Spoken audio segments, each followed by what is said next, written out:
The room wasn't loud. It didn't need to be. It was the kind of silence that carries weight, calibrated, corporate, deliberate. The kind where decisions aren't spoken, they're implied. She sat at the far end of the table, posture relaxed, hands resting lightly on a closed folder. No nervous tapping, no rehearsed smiles, just stillness, precise, almost engineered. Across from her, HR leaned forward slightly, fingers interlocked like a quiet verdict already made. An MBA doesn't make her better. It wasn't said aggressively. That would have been easier to dismiss. It was said clinically, like a line pulled from a policy no one ever questions. A few people around the table nodded, subtle, automatic, consensus without friction. She nodded too, not in agreement, not in submission, just acknowledgement. And that was the first thing that felt off. Because most candidates react, they defend, they recalibrate, they try to earn the room back. She didn't. She simply adjusted the edge of her folder by a few millimeters, aligning it perfectly with the table's grain, as if details mattered more than perception. Someone near the window shifted in their seat. Another glanced at the clock, not out of boredom, but instinct, as if something invisible had just entered the room. HR continued speaking. Metrics, culture fit, internal leveling, words stacked neatly like they always are when the outcome is already decided. But underneath it, something didn't align, not in the data, in the timing, because somewhere outside that room, something had already started moving, and they just didn't know it yet. By the time the first slide appeared on the screen, the decision had already been emotionally filed away. Not documented, not approved, but decided in that quiet, unspoken way corporate rooms often operate, where tone precedes logic and conclusions arrive before evidence. The presentation wasn't meant to discover anything, it was meant to justify what had already been felt. Lah, let's walk through the evaluation, HR said, voice even, measured. The kind of tone that signals control, not curiosity. A chart appeared, clean, predictable, columns of performance indicators, internal benchmarks, soft metrics translated into hard conclusions. She meets expectations, HR continued. A pause, but doesn't exceed in areas that would justify elevation. There it was, not a rejection, not explicitly, something more refined, more difficult to challenge, a containment decision. Across the table, one of the senior managers leaned back, arms crossed, not defensive, just disengaged enough to signal alignment without involvement. Another scrolled through notes on a tablet, though nothing new had been added for the last 5 minutes. And she watched the screen, not the numbers. Those were surface level. She watched the structure, the order of slides, the sequencing of arguments, the subtle anchoring language, because this wasn't an evaluation, it was a narrative. And narratives always have an author. 2 slides later, something shifted. A line appeared in the lower section of the report, small, almost administrative. External retention risk, not material. No one paused on it. Why would they? It was just a classification, a checkbox, a standard field in a standard process. But her eyes stayed there a fraction longer, not reacting, not correcting, just registering, because that line didn't belong. Not in this version of reality. She closed her folder, gently, without sound. The motion was subtle, but it carried intention, like a period at the end of a sentence no one else realized had already been written. HR moved on. Compensation alignment, team dynamics, long-term trajectory, stable but not critical. Words that sound neutral but aren't. Because in systems like this, not critical doesn't mean safe. It means replaceable. A few nods circled the table again. Slightly more confident now, the room was stabilizing around the conclusion. Control had been established, or at least it seemed that way. Near the head of the table, someone adjusted their glasses and finally spoke. Have we validated external exposure? It was a reasonable question, procedural, expected. HR didn't hesitate. Yes, no immediate indicators, low probability of movement. Clean answer. Delivered quickly, almost too quickly. And that was the second thing that didn't align, because validation, real validation, always takes time. But speed suggests assumption, and assumption in systems like this is rarely free. Across the room, the screen advanced again. A final summary slide, bullet points, conclusions, recommendations, everything packaged, contained, ready for approval. All that remained was agreement, and agreement in rooms like this rarely requires discussion, just momentum. But then a notification appeared on one of the devices, small, silent, easy to ignore, except it wasn't. The person holding the tablet froze for half a second, just enough to break rhythm, just enough to disrupt the invisible flow the room had been following. They looked down, then back up. Something had changed, not dramatically, not yet, but enough, because whatever had just come in didn't fit the narrative on the screen. And for the first time since the meeting began, the room wasn't aligned anymore. It was waiting for something no one had planned to explain. And at that exact moment, the system began to respond. The interruption didn't come with sound, no alert, no vibration loud enough to justify attention, just a pause, a fraction of a second, but in a room calibrated for control, even a fraction becomes visible. The tablet lowered slightly, not enough to draw focus, but enough to break pattern. And patterns in rooms like this are everything. Continue, HR said without looking up. The word was soft, controlled, but it carried pressure, a subtle attempt to restore the rhythm, to keep the narrative intact. The screen shifted to the final slide. Recommendation: no elevation at this time. Reassess in 12 months. 12 months. In corporate language, that doesn't mean later, it means never, but politely. A few heads nodded again, slower now, less synchronized, because something unspoken had entered the room, and no one had addressed it yet. The person with the tablet cleared their throat, quietly, almost apologetically. Sorry, I think we might need to. HR raised a hand, not abruptly, not aggressively, but decisively. Let's finish the review. Control again, or at least the attempt to maintain it, because interruptions, especially unscheduled ones, introduce variables, and break narratives. She remained still, no shift in posture, no visible reaction, but her gaze had changed, not toward the screen, toward the people, watching, measuring.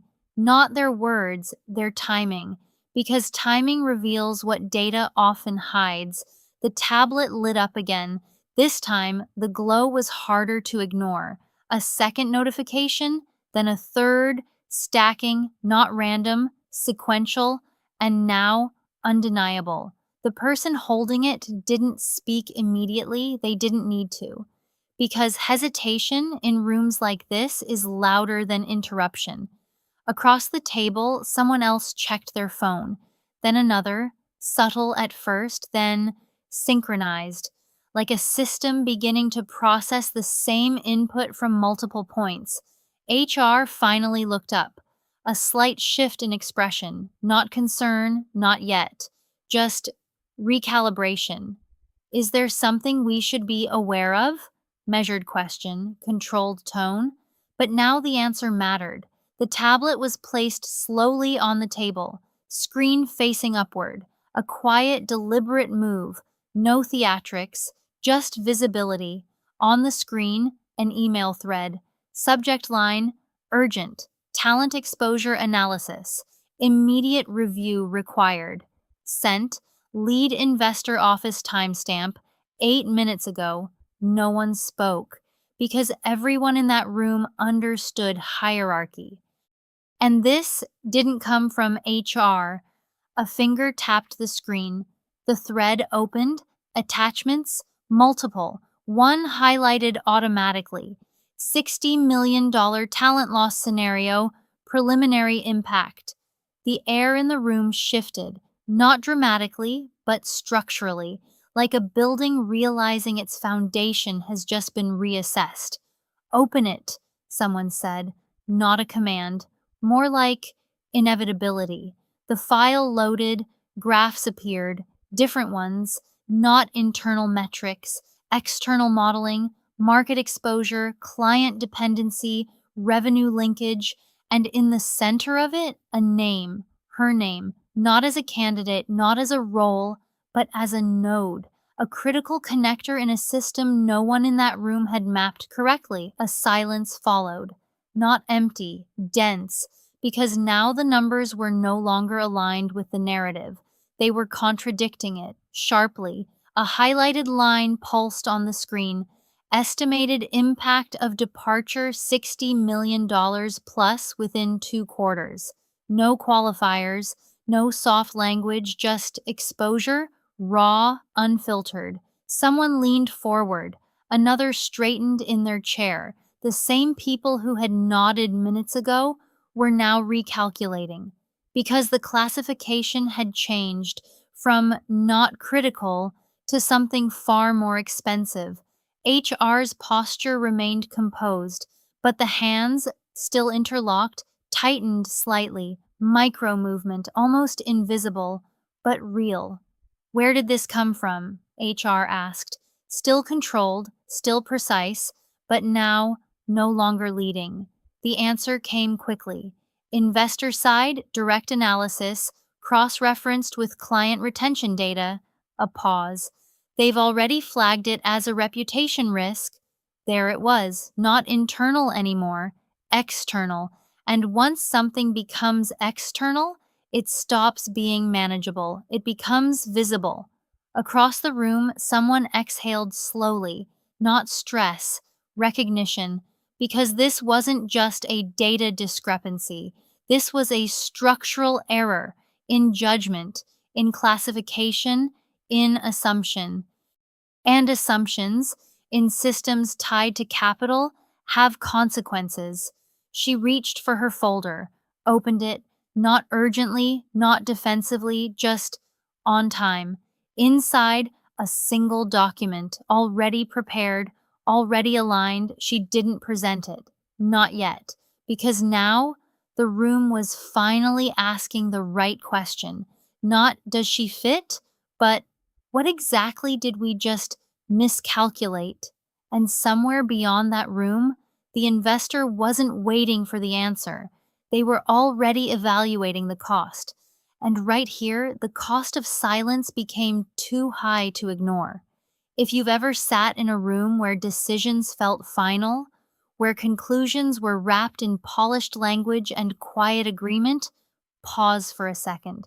Because what you just saw wasn't a mistake. It was a pattern, a system choosing comfort over accuracy, narrative over structure, speed over validation, and it almost cost them $60 million. So here's the real question, not for them, for you. How many decisions around you are already agreed upon, but not actually verified? How often do we accept labels like not critical without ever mapping the real impact? Because the most expensive risks don't come from what we ignore. They come from what we think we've already understood. No one asked her to speak. And that precisely was the moment the balance shifted. Because before, she needed permission. Now, the room needed clarity. HR didn't resume the presentation. The slides were still there, frozen mid-conclusion, but they no longer carried authority. They looked outdated, like a version of reality that had expired while no one was paying attention. Can we verify the assumptions behind this model? Someone asked, eyes still fixed on the screen, not to her, to the room, which meant to no one in particular, a diffusion of responsibility, always a signal. She noticed it instantly, because when accountability dissolves, someone inevitably has to reconstruct it. And this time, it wasn't going to be HR. She opened her folder. The motion was quiet, familiar, but now it had weight, not defensive, declarative. I can help with that, she said. Her voice wasn't louder than before, but it landed differently because timing had changed. The same words 5 minutes earlier would have sounded like justification. Now they sounded like access. Several heads turned, not out of curiosity, out of necessity. She placed a single page on the table. No stack, no overload, just one document, structured, clean, intentional. Your model assumes linear client retention, she continued, based on static role definitions. A pause. It's not linear. She didn't elaborate immediately, not because she couldn't, because she didn't need to. The room was already leaning in. That's the thing about real leverage. It doesn't require volume, it requires precision. She slid the page slightly forward. A diagram, simple at first glance but layered. Client relationships mapped not by department, but by dependency. Informal channels, escalation paths, decision shortcuts no org chart ever captures. And at the center, connections, not titles, not roles, connections. Someone at the far end of the table leaned closer. Where did this data come from? She met their gaze briefly. Operational logs, escalation routing, informal approvals. Another pause. Things that don't show up in formal reporting. Silence followed, but not the same silence as before. This one wasn't controlled, it was processing, because what she had just introduced was invisible infrastructure, the kind systems rely on but rarely acknowledge. HR finally spoke, measured, careful. This wasn't part of the initial review scope. Of course it wasn't, because scope defines comfort, and comfort excludes complexity. She nodded slightly. I know, no tension, no pushback, just agreement. And that agreement carried more weight than disagreement ever could because it exposed the gap without attacking it. Across the table, the investor report was still open, still visible, still undeniable. $60 million exposure, not theoretical anymore. Now, explainable. Someone tapped the screen again. Does this align with their model? The question wasn't rhetorical, it was directional. The room had shifted from defense to validation. She didn't answer immediately. Instead, she adjusted the position of the page, aligning it with the edge of the table. Same motion as before, same precision, different context. Yes, she said, a beat, but their model is conservative. That landed, not because of the words, because of what they implied. If this was conservative, then reality was worse. A subtle reaction moved through the room. Not panic, not yet, but something closer to recalibration under pressure. HR leaned back slightly for the first time since the meeting began.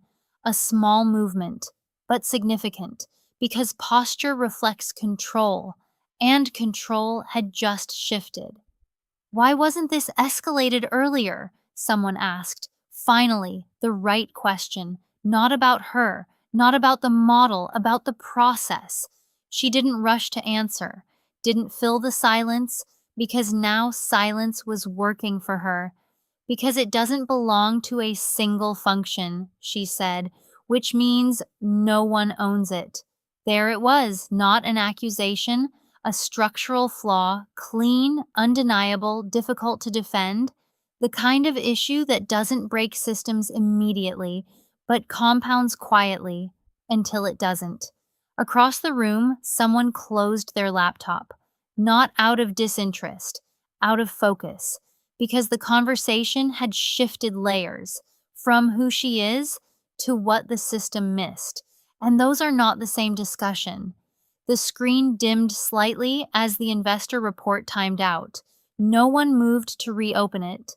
They didn't need to.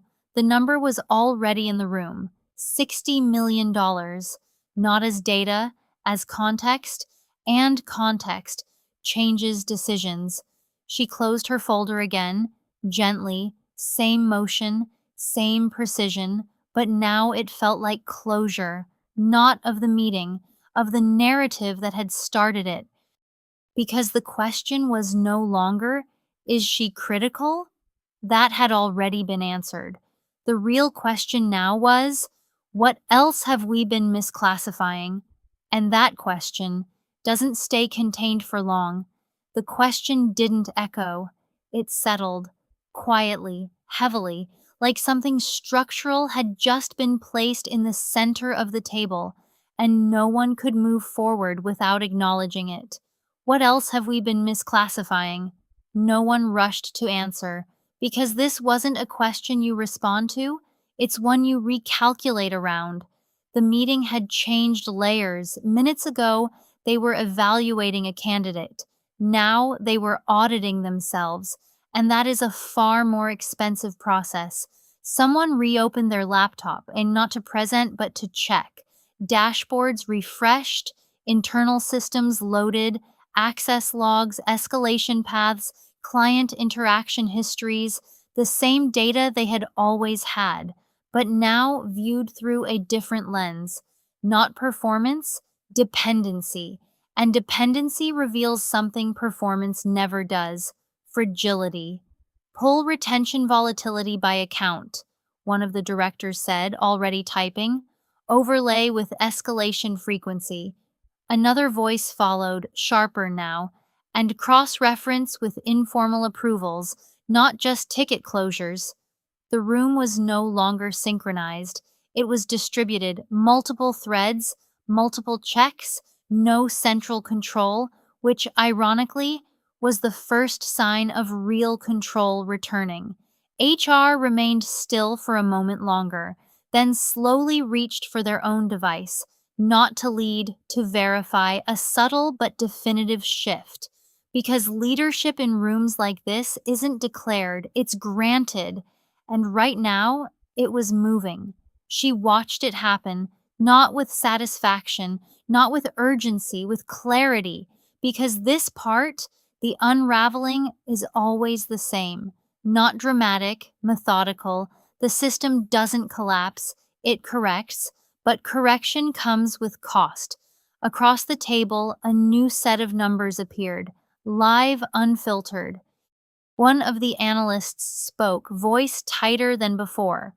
We're seeing concentration risk across 3 major accounts. A pause. 2 of them map directly to her escalation chain. Another screen updated. Client response latency increases by 37% when she's not in the loop. Someone else added, and decision cycle time extends beyond SLA thresholds in high-priority cases. No one translated it. They didn't need to, because everyone in that room understood what that meant. Delays, escalations, client frustration, revenue leakage, not hypothetical, operational. The same system that had labeled her not critical was now quantifying the cost of that assumption. And the numbers weren't subtle, they were compounding. HR finally spoke again, but the tone had changed. Less certain, more analytical. We need to contextualize this, a familiar phrase, often used when reality arrives faster than structure. But this time, it didn't land the same, because context had already been established by the data, by the investor, by the system itself. She didn't interrupt, didn't correct, she didn't need to, because now the system was speaking in her language, and that language was numbers, uncomfortable ones. A senior executive leaned forward, hands flat on the table, grounding. Let's be precise, they said. If this exposure materializes, what's the recovery window? Not if we're wrong, but if this happens. The assumption had flipped. One of the analysts hesitated, then answered, best case, 6 months to stabilize. A longer pause. Worst case, 12 to 18. Silence.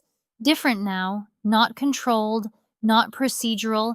This was the kind of silence that comes when timelines stretch beyond comfort. Because in business terms, 12 months isn't time, it's vulnerability. And vulnerability invites movement from competitors, from clients, from the market. The investor report was reopened. This time, no one looked away. The highlighted line felt heavier now, reputation at risk. Not because of her, because of the decision. Someone exhaled slowly. Another leaned back, eyes fixed on nothing in particular. Processing, because what had just happened wasn't a discovery. It was a delay in recognition, and delays are rarely free. She finally spoke again, not to assert, to align. You're not looking at a replacement gap, she said. You're looking at a system gap. No emphasis, no dramatics, just precision. Replacing a role doesn't restore the network, she added. It just fills the org chart. That landed, harder than anything before, because it reframed the problem entirely, from hiring onto architecture. And architecture is expensive to rebuild.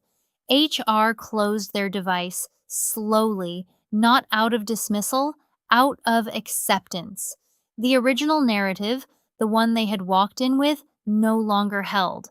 Not against this, not against the data, not against the exposure now sitting, undeniable in the center of the table. A decision had to be made. Not about her. That part was already resolved. About the system, and systems don't change easily. They require friction, accountability, and sometimes a moment like this, where everything pauses long enough to see what was always there, but never fully understood. She closed her folder one last time, not as a signal, not as a statement, just completion. Because her role in this moment wasn't to convince, it was to reveal. And now there was nothing left to reveal, only to decide. And somewhere beyond that room, the cost of waiting was already being calculated. No one called for a vote.